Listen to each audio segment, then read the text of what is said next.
අපි දැන් අන්තර්ජාලය පාවිච්චි කරනකොට ගොඩ දෙනෙක් නොදැනුවත්කම නිසා විවිධ දේවල් වලට හසු වෙන ප්‍රමාණය වැඩි.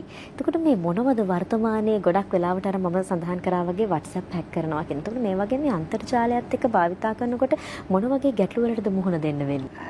අපිටත් දිනපතාම අහන්නට ලැබෙනවා විවිධාකාර ගැටලු වලට මේගොල්ලන් මුහුණ දෙනවා. ඒ මුහුණ දීම තුළින් අපිට පැහැදිලි වෙනවා මේගොල්ලන්ට මේ සාක්ෂරභාවය ඒ තරම් නෑ.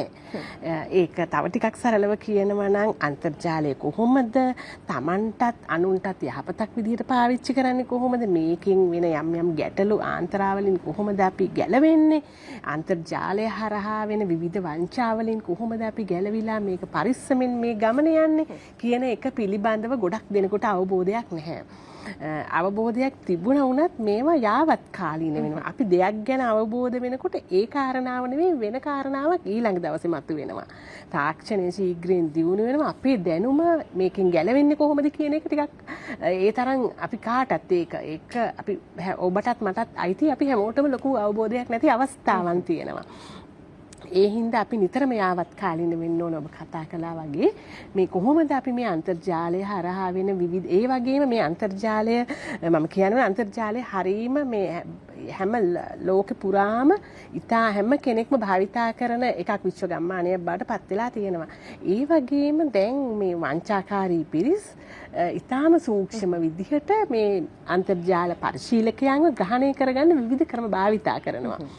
ඒ පෙර ඉස්සර කාලේ නම් අපිට තිබුණේ අපි ගොදුරු වෙන්නේ අපි බස් රථයක ගියොත් අපි ඒ ගොදුරු වෙන්නේ බස් රථයේ තුල හිටිය පුද්ගලයෙකුට. අපි ගමේදී අපේ ගෙදර හොරකමක් වුණොත් ඒ ගමේ හිටිය පුද්ගලයෙක්.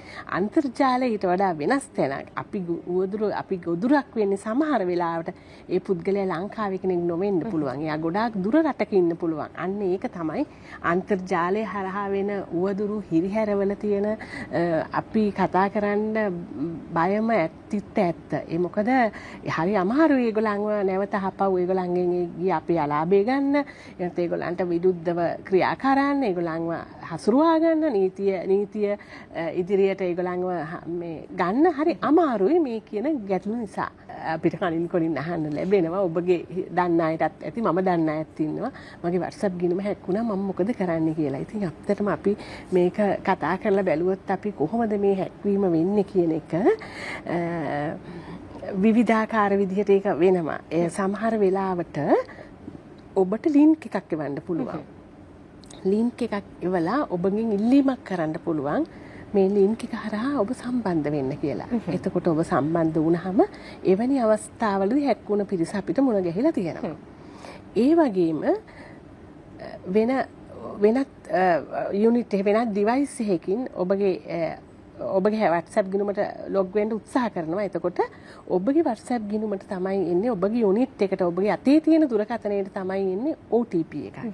ඇවිල්ලා ඒකේ කියනවා ඔයාගේ WhatsApp ගිණුමට වෙනත් උපකරණයකින් ලොග් වෙන්නයි යන්නේ. එනද ඩිවයිස් එකකින් try කරනවා ඔයාට එහෙම කියනවා. ඔබගේ try කරනවා ඔයාගේ WhatsApp එකට ලොග් වෙන්න. මෙන්න මේ OTP එක දෙන්න. මේක තමයි OTP එක කියලා අංක කිහිපයක් එනවා.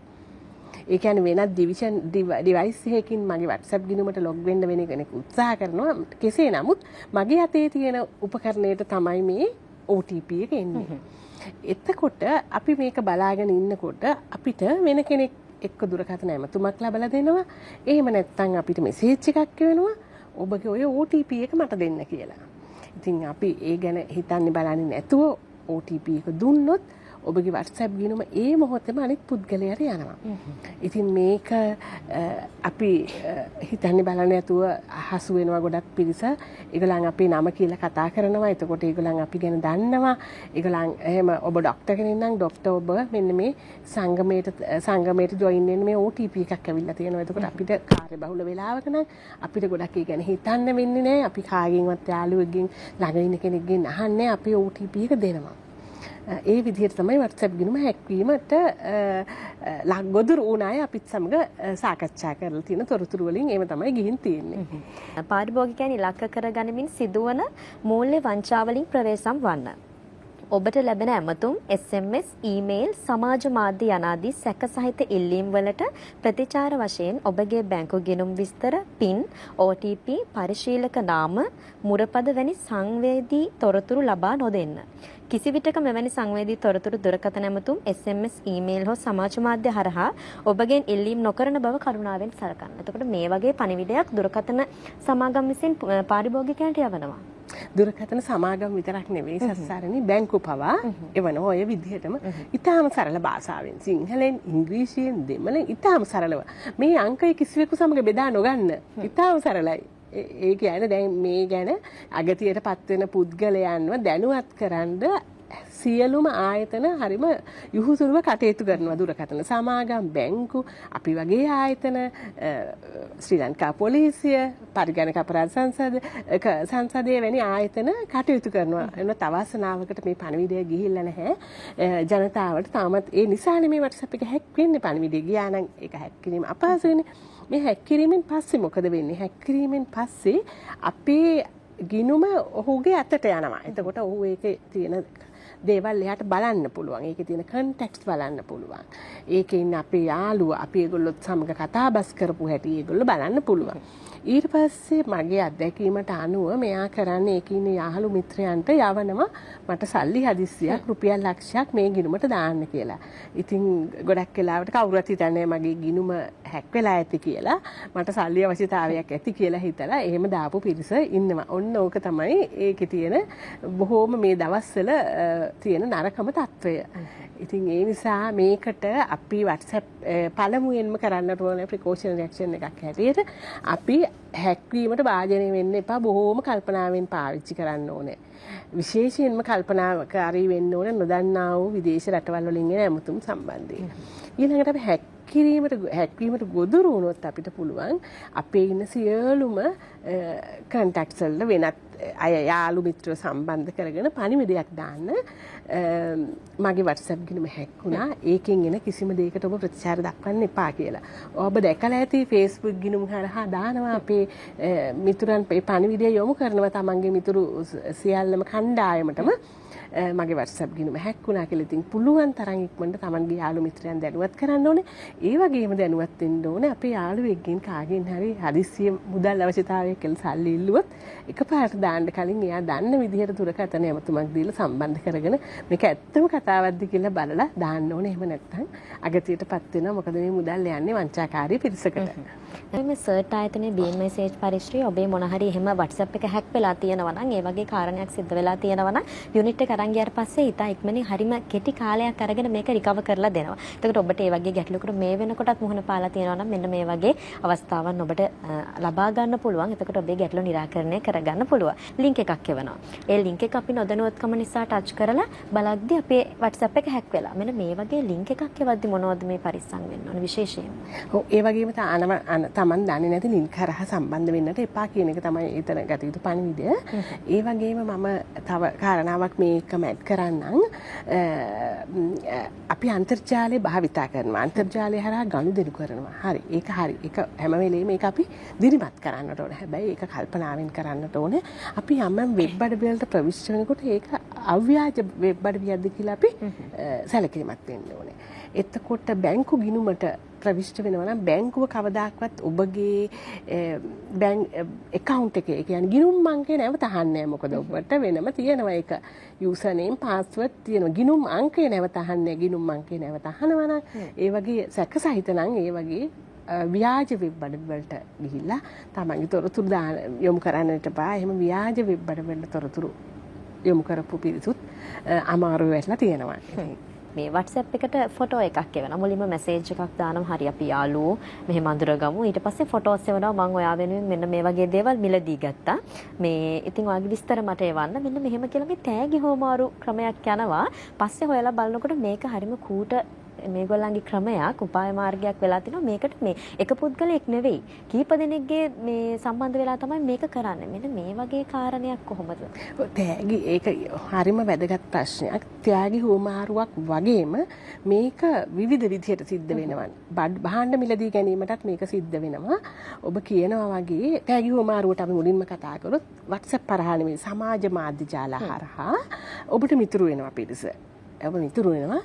ඒ මිතුරු වුණාට පස්සේ ටික වෙලාවක් ගියාට පස්සේ ඔබ වෙනුවෙන් තෑග්ගක් තියනවා කියලා.